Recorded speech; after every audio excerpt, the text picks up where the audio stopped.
बहुत से लड़कों की आदत होती है, पहले लड़की को अपने प्यार के जाल में फंसाते हैं, उसके बाद जब इनकी हसरतें पूरी हो जाती हैं फिर यही लड़के उस लड़की को बीच राह में अकेला छोड़कर चले जाते हैं।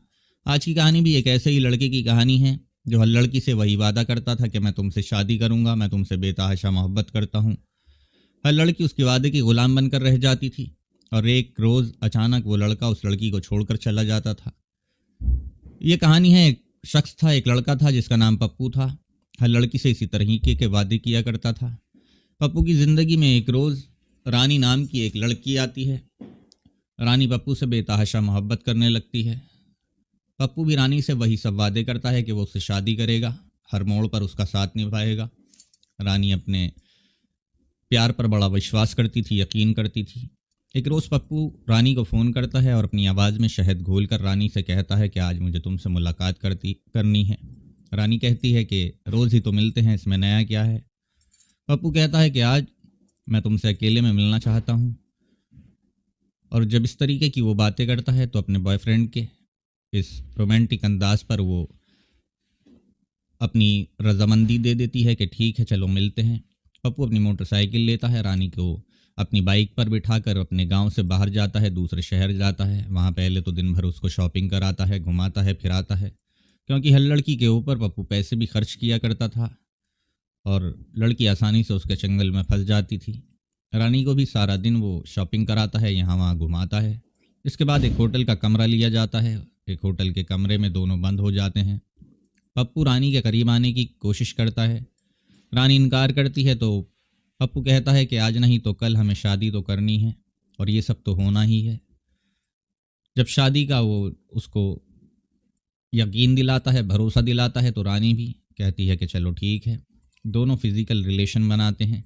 इसके बाद अब ये सिलसिला रोज़ का हो जाता है। पप्पू को जब भी मौका मिलता रानी को लेकर अपने गांव से कभी इस शहर तो कभी दूसरे शहर ये चीज़ें चलती रहती हैं।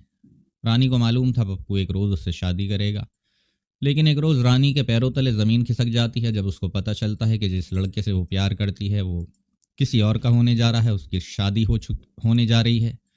बल्कि 13 फरवरी 2022 को उसकी सगाई भी हो चुकी है।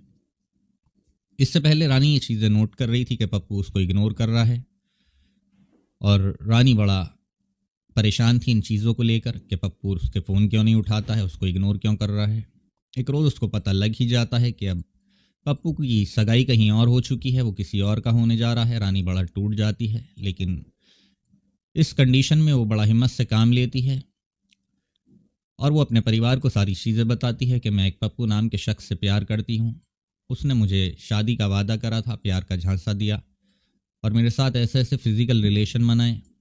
रानी हिम्मत से काम लेती है, परिवार को सारी चीज़ें बताती है। तो परिवार पहले तो रानी को डांटता है, फटकारता है। इसके बाद परिवार भी रानी का साथ देने के लिए तैयार हो जाता है कि चलो ठीक है, इसमें हम तुम्हारे साथ हैं, बताओ आगे क्या करना है। रानी कहती है कि मैं पप्पू से शादी करना चाहती हूँ, अब उसकी शादी रुकवानी होगी।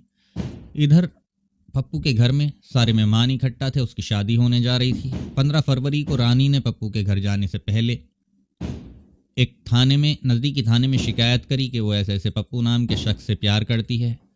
उसने उसके साथ शादी का वादा भी करा था, लेकिन अब वो किसी और से शादी कर रहा है। पुलिस ने आश्वासन देकर इनको यकीन दिलाया कि ठीक है कार्रवाई करेंगे, लेकिन उधर पप्पू की शादी की तमाम रस्में निभाई जा रही थी। घर के अंदर मेहमान इकट्ठा थे। अब रानी पप्पू के घर जाती है और एक कमरा लेकर उस कमरे के अंदर धरने पर बैठ जाती है। सारे मेहमान इकट्ठा थे। वहाँ जाकर एक हाई वोल्टेज ड्रामा करती है।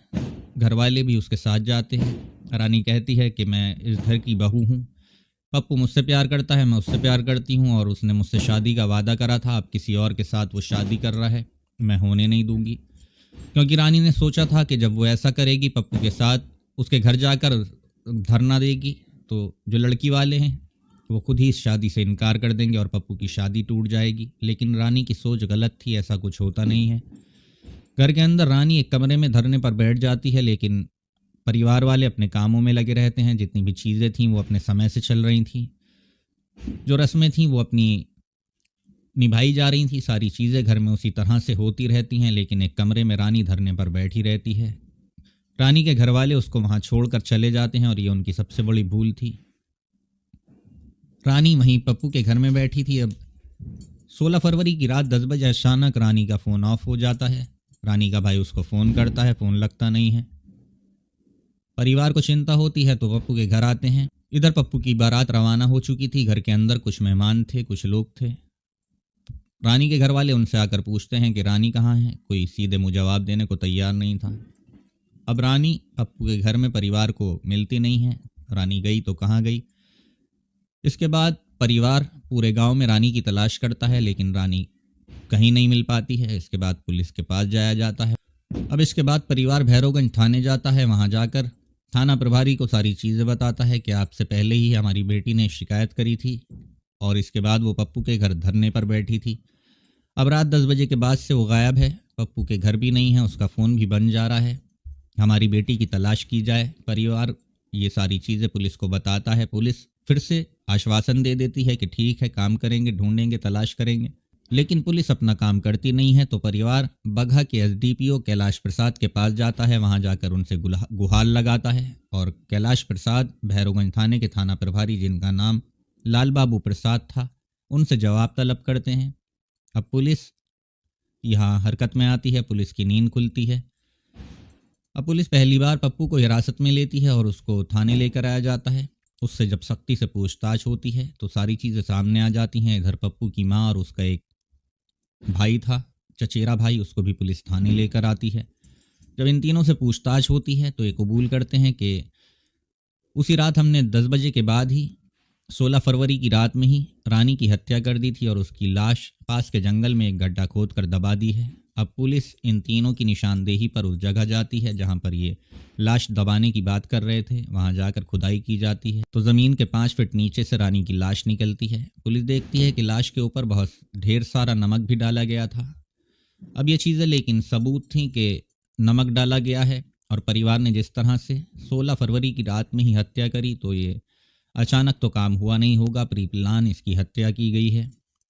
अब पुलिस सारी ये सबूत इकट्ठा करती है और इन तीनों के खिलाफ मुकदमा दर्ज किया जाता है। इनको जेल भेज दिया जाता है। तो ये कहानी थी। कहानी से आपको क्या सीख मिली, कमेंट बॉक्स में कमेंट करके आप लोग ज़रूर बताएं।